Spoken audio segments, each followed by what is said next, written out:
Baik. Bismillahirrahmanirrahim. Assalamualaikum warahmatullahi wabarakatuh. Alhamdulillahirabbil alamin wa bihi nasta'in ala umuri dinina waddin. Wassalatu wassalamu ala asyrafil anbiya'i wal mursalin wa ala alihi wa ashabihi ajma'in. Amma ba'd. Segala puji hanya untuk Allah yang telah memberikan kita kesempatan untuk dapat sama-sama mendengarkan presentasi dari kelompok kami pada pertemuan kali ini. Langsung saja tanpa memperpanjang mukadimah lagi, kita pada hari ini kami akan membahas tentang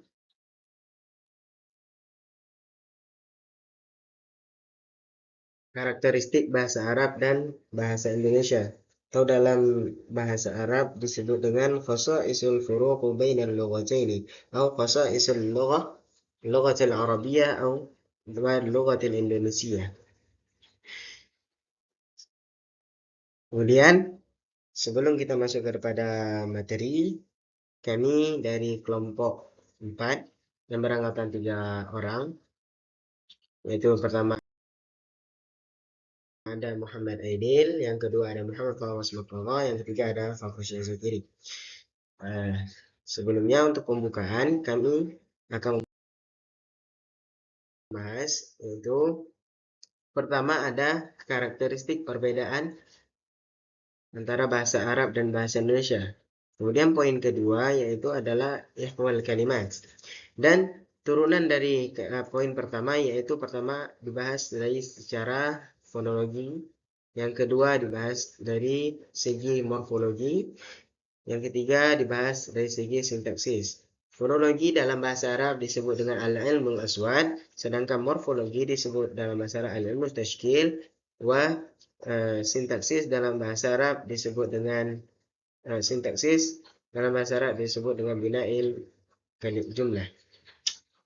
Kemudian terakhir ihwal kalimat turunannya, pertama ada fungsi sintaksis bahasa Arab dan bahasa Indonesia, kemudian ada susunan kalimat bahasa Arab, dan terakhir ada jenis dari makna kalimat bahasa Arab dan bahasa Indonesia.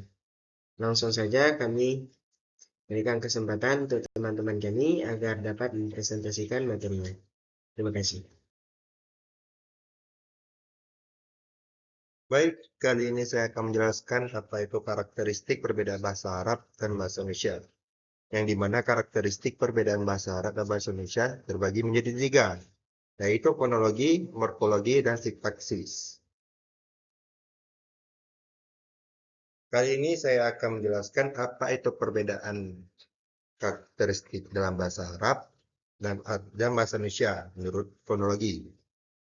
Dalam bahasa Arab, memiliki lebih banyak suara yang tidak ada dalam bahasa Indonesia, seperti huruf-huruf yang diucapkan dari tenggorokan, misalnya ain dan ghain, dan juga memiliki perbedaan panjang vokal yang memengaruhi makna kata. Bahasa Arab juga memiliki huruf ganda yang diucapkan dengan penekanan lebih kuat, serta suara konsonan yang tidak ditemukan dalam bahasa Indonesia, seperti short dan long. Sedangkan bahasa Indonesia memiliki sistem yang lebih sederhana dengan pengucapan yang seragam dan tanpa perbedaan panjang vokal yang signifikan, menjadikannya lebih mudah diucapkan secara umum.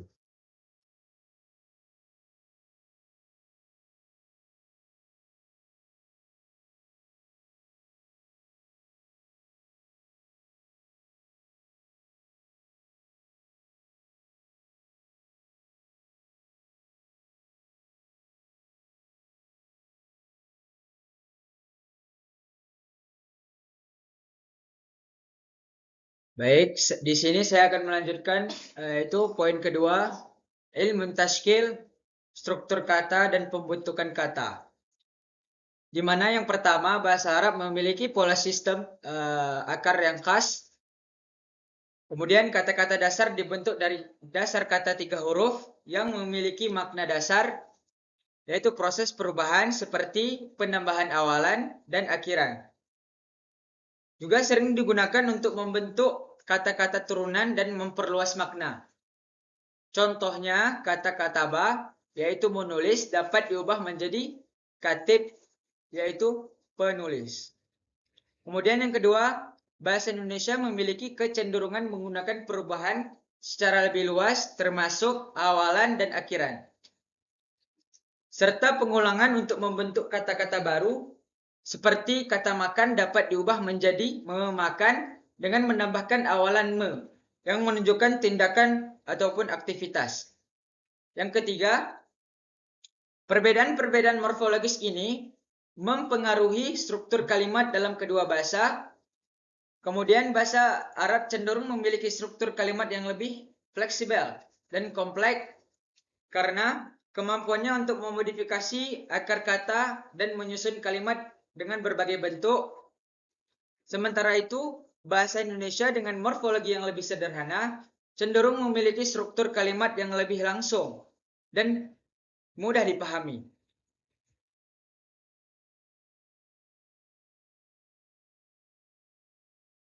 Kemudian poin ketiga yaitu sintaksis ilmun bina'il jumlah atau yang sering kita dengar dengan tata kalimat.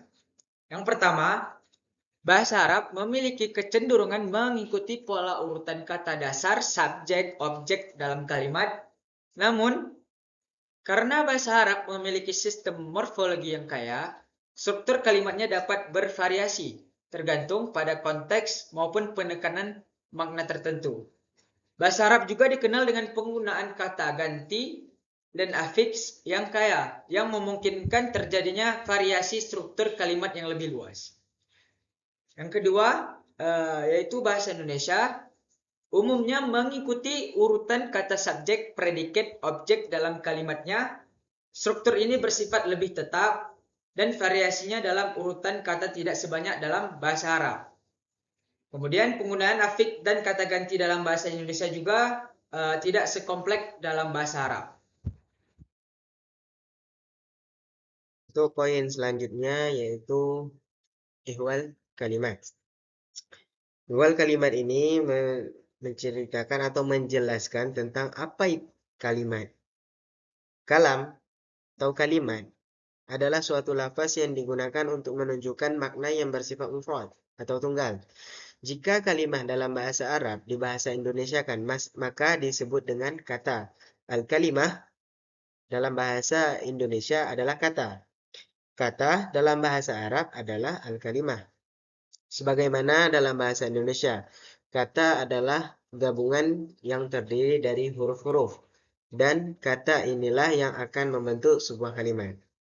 Maka dalam bahasa Arab, al-kalimah terdiri dari huruf-huruf hijaiyah dan gabungan dari inilah yang akan membentuk struktur kalimat yang dalam bahasa Arab disebut dengan al-jumlah. Kemudian yang pertama ada fungsi sintaksis bahasa Arab dan bahasa Indonesia. Dalam fungsi sintaksis bahasa Arab dan bahasa Indonesia, kita dari situ mengetahui bahwasannya ada yang namanya musnad ilaih atau musnad, kemudian ada mukammil, ada tabi', ada rabit, dan ada tahwil. Yang kedua, yaitu susunan kalimat bahasa Arab terbagi menjadi tiga, yaitu jumlah fi'liyah, jumlah ismiyah, dan syubuh jumlah. Akan saya jelaskan di slide selanjutnya. Kemudian yang terakhir ada jenis kalimat bahasa Arab dan bahasa Indonesia dilihat dari aspek makna. Yang pertama ada kalimat yang bersifat positif, ada yang negatif, ada kalimat tanya, kalimat perintah, kalimat larangan, harapan, seruan, syarat, sumpah, dan kalimat celaan. Kemudian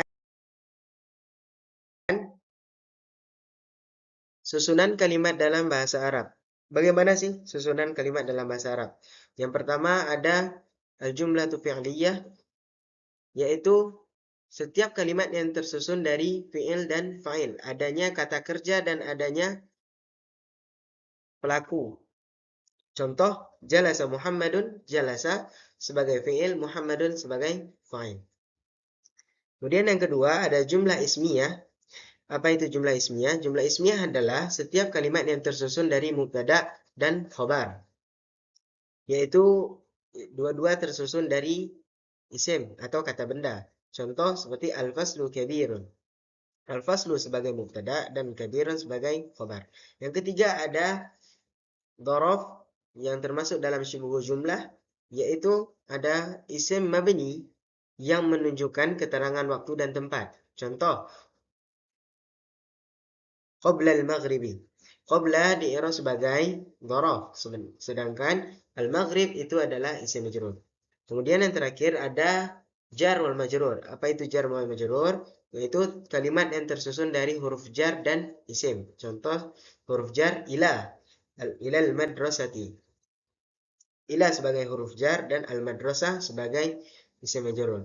Dari susunan kalimat bahasa Arab, kita dapat mengetahui bahwa pembagian kalimat dalam bahasa Arab itu sebenarnya ada yang mengatakan 3, ada yang mengatakan 4. Yang mengatakan 3, yang pertama ada al-jumlah fi'liyah, kemudian al-jumlah ismiyah, ketiga ada syibhu jumlah. Sedangkan yang mengatakan 4 bagian, yaitu syibhu jumlah dibagi menjadi 2, yaitu ada dzaraf dan jar wal majrur.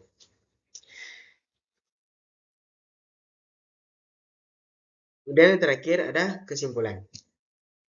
Kesimpulan yang dapat kita ambil adalah bahasa Arab dan bahasa Indonesia memiliki karakteristik yang berbeda dalam hal struktur, morfologi, dan tata bahasa.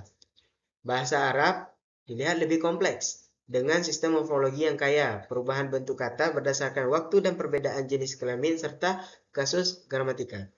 Sementara itu, sedangkan bahasa Indonesia bersifat lebih sederhana, dengan struktur kalimat tetap dan tanpa perubahan kata kerja berdasarkan waktu.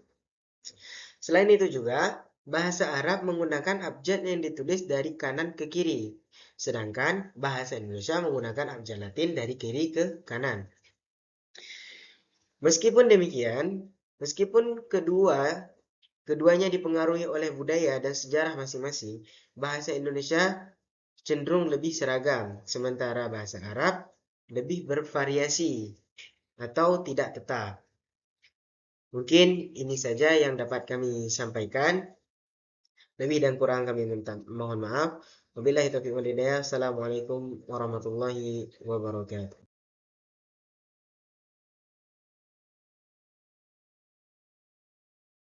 Baik, ثم ندخل إلى النص العربية وترجمة إلى الإندونيسي.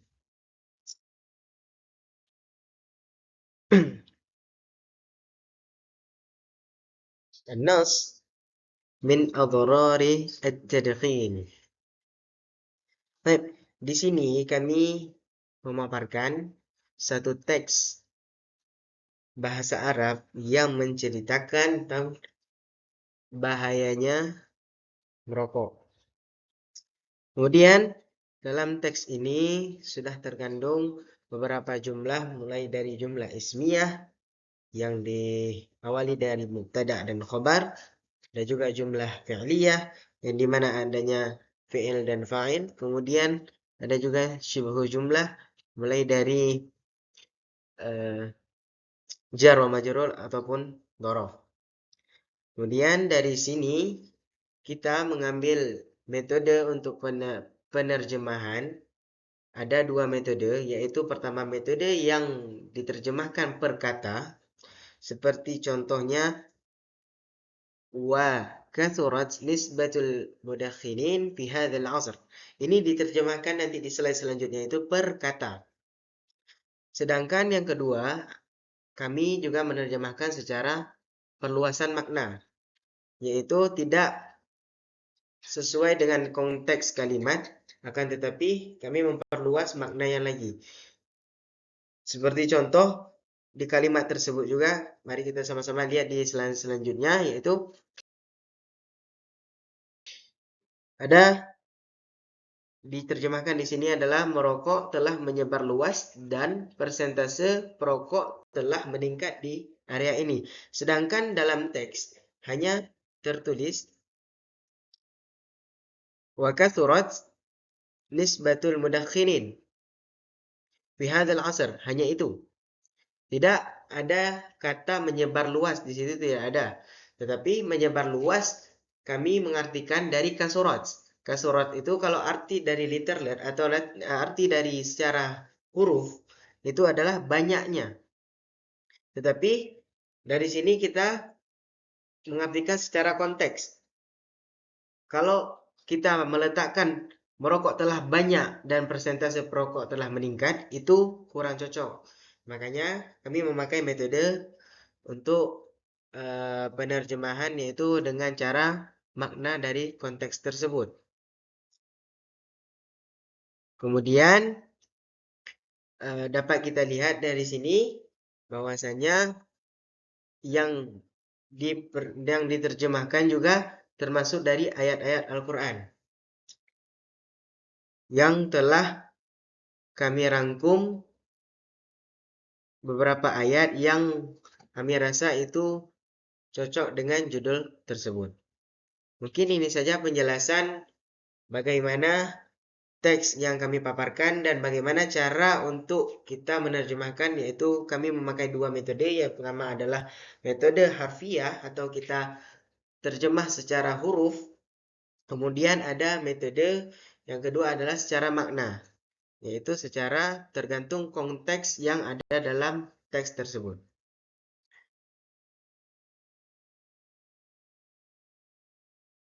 Demikian dan presentasi dari kami, mulai dari judul kami yaitu karakteristik antara bahasa Arab dan bahasa Indonesia, dan tercantum dalamnya ada peta konsep, dan tercantum dalamnya juga materi-materi yang telah dijelaskan, dan referensi yang telah kami ambil. Kemudian kami mencantumkan penganiayaan bahasa Arab dalam teks yang telah kami paparkan dan juga terjemahannya. Lebih dan kurang kami mohon maaf. Wabillahi taufiq wal hidayah. Assalamualaikum warahmatullahi wabarakatuh.